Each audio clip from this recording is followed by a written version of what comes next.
If you are over 50 and not growing even a few vegetables at home, you might be losing $300 every single month at the grocery store.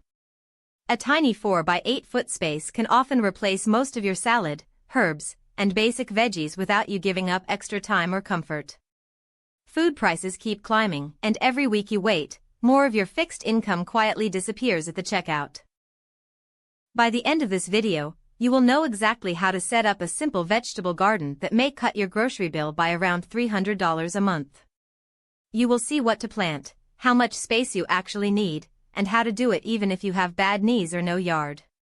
You will also learn how to avoid the two most common beginner mistakes that waste time and money.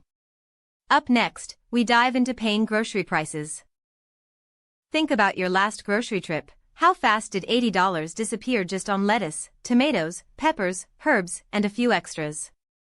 Many people over 60 tell me their bill has jumped by $40 to $70 a week in just the last couple of years. If your income has not gone up with those prices, that extra money is coming straight out of your savings. Up next, we dive into paying health convenience. On top of the cost, store-bought vegetables can sit in your fridge and go limp or slimy in just a few days, which is like throwing $10 to $20 straight into the trash each week.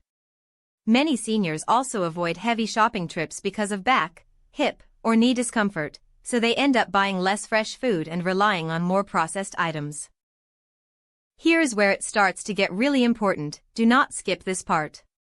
Certain vegetables give you far more savings per square foot than others, and most people guess wrong.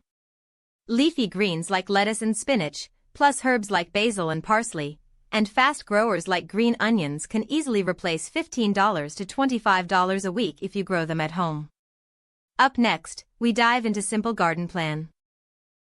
To aim for around $300 a month in savings, you do not need a farm. You need about a 4 by 8 foot raised bed or a group of 10 to 12 medium containers on a patio or balcony.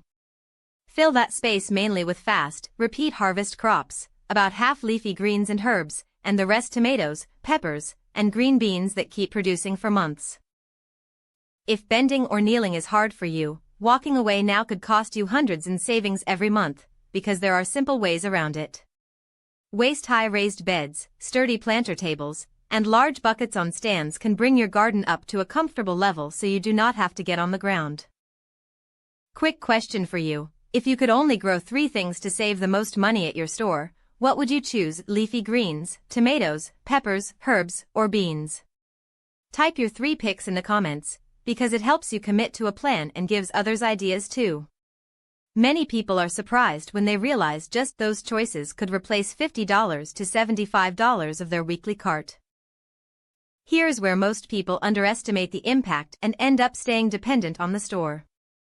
A small balcony gardener can often pull 2 or 3 bags of salad greens a week from a few long planters, which might be $12 to $18 at many supermarkets.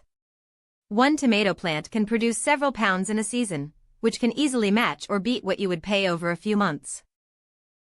Most people skip this part and regret it later, because these mistakes can turn your garden from a $300 saver into a money pit.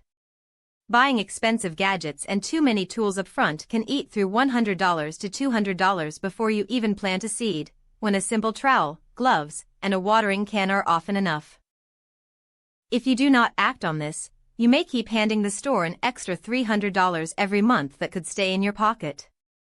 Decide on your space today, a 4 by 8 bed or about a dozen containers, pick 3 high-value crops, and set a goal to replace at least $50 of groceries in your first month. Many people find that once they start, the savings and fresh taste push them to expand a little each season.